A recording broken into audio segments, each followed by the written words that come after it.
Saudara Komisi 2 DPR RI menggelar rapat kerja evaluasi pemilu 2024 bersama KPU, Bawaslu, DKPP, dan Kementerian Dalam Negeri. Akibat keterbatasan waktu, rapat evaluasi pemilu akan dilanjutkan pekan depan.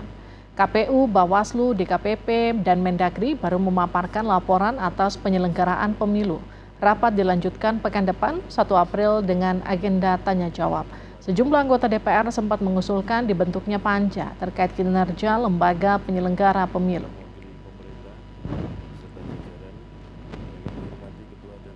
Alangkah baiknya kalau karena seriusnya dan pentingnya perbaikan demokrasi di pemilu ini, saya minta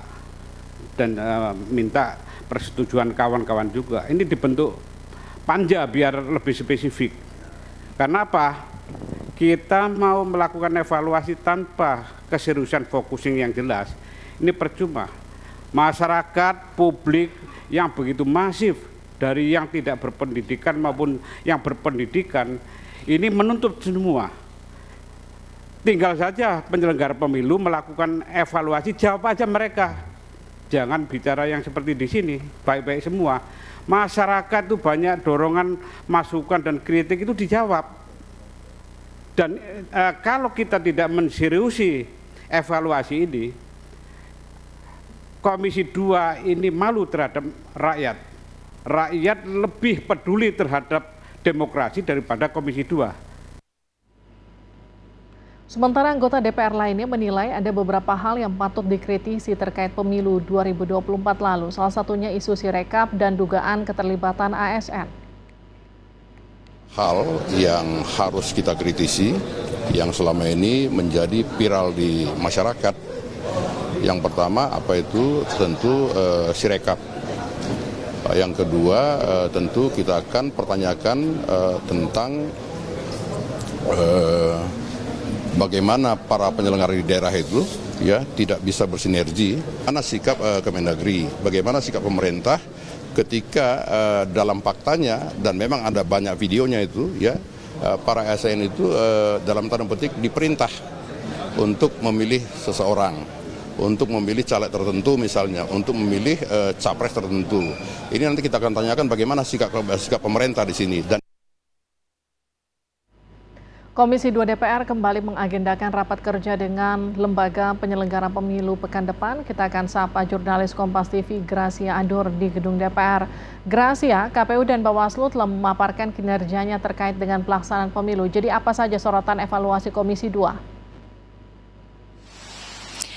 Ya baik Livi dan juga saudara, tadi ada beberapa poin yang disampaikan. Nah untuk karena ada keterbatasan waktu, maka tadi RDP ini akan dilanjutkan pada Senin pekan depan. Nah tadi fokus untuk RDP di pekan depan adalah mengevaluasi soal Sirekap, saudara. Nah tadi sebelumnya Ketua Komisi 2 DPR RI Ahmad Doli dari fraksi Partai Golkar ini menceritakan soal proses RDP di tahun lalu.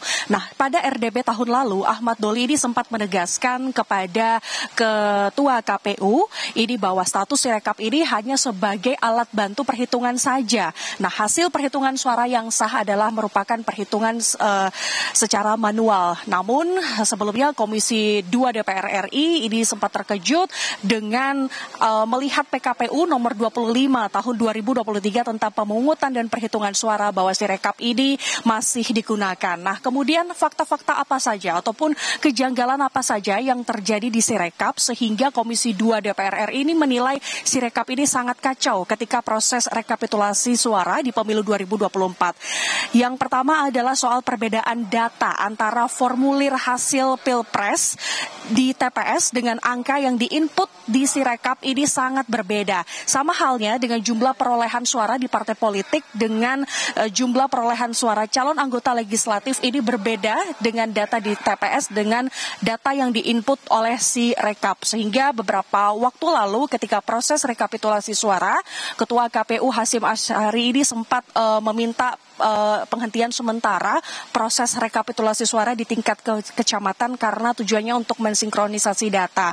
Kemudian kejanggalannya adalah soal diagram suara atau grafik yang ditiadakan sehingga suara tentu menimbulkan polemik yang terjadi soal data di Sirekap, namun dari hal ini KPU menilai tetap transparan. Nah, ini yang kemudian nanti menjadi fokus utama dalam evaluasi Sirekap di RDP pada Senin pekan depan. Tadi Ahmad Doli juga tidak hanya menyampaikan soal evaluasi apa saja yang nanti akan dibicarakan pada RDP pekan depan, tapi juga Ahmad Doli menyampaikan ucapan terima kasih kepada seluruh lembaga penyelenggara pemilu 2024. Ini bisa berjalan dengan sangat lancar dan juga sukses, apalagi melihat indikator dari pemilih di pemilu 2024 baik yang mengikuti pencoblosan di Pilpres maupun Pileg ini meningkat hingga 80%, sehingga ini Komisi 2 DPR RI menilai antusias masyarakat cukup tinggi dalam mengikuti kontestasi pemilu 2024. Nah, tadi agendanya Livi dan juga saudara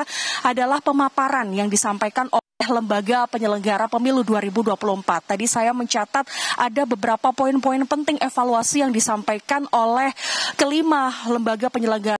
Yang pertama adalah dari KPU. Tadi KPU ini menyampaikan soal evaluasi rekapitulasi suara. Salah satunya adalah Sirekap, di mana evaluasinya adalah lebih fokus untuk publikasi C-hasil dan D-hasil, kemudian memudahkan pengunduhan pindaian C-hasil dan juga D-hasil.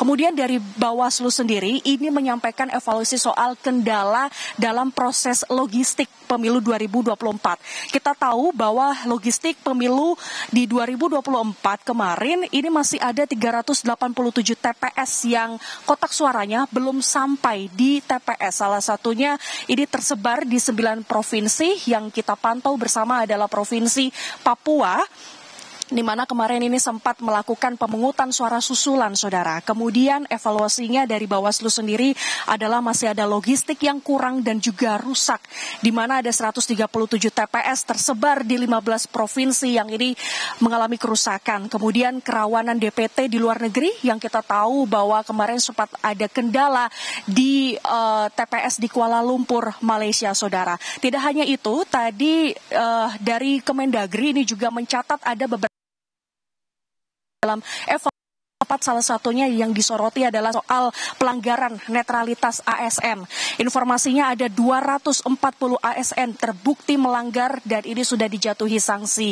Nah, apa saja pelanggaran netralitas ASN yang dilaporkan saat ini, yaitu 15% pelanggarannya adalah soal ASN tersebut ini membuat postingan, mengkomen, bahkan memfollow akun pemenang baca pres ataupun bacawa pres dan juga calon legislatif. Kemudian 12%-nya ASN juga ada yang ikut dalam kegiatan kampanye pemilu 2024. Terakhir, poin yang disampaikan oleh DKPP, Livi dan juga saudara, adalah menerima 7 perkara soal masa kampanye pemilu 2024. Nah, nanti ini yang tentu menjadi pembahasan karena pemaparan ini disampaikan selama 1 jam oleh masing-masing lembaga, maka nanti pekan depan nanti giliran dari pihak DPR Komisi 2 yang akan menanggapi soal evaluasi pemilu 2024, Livi.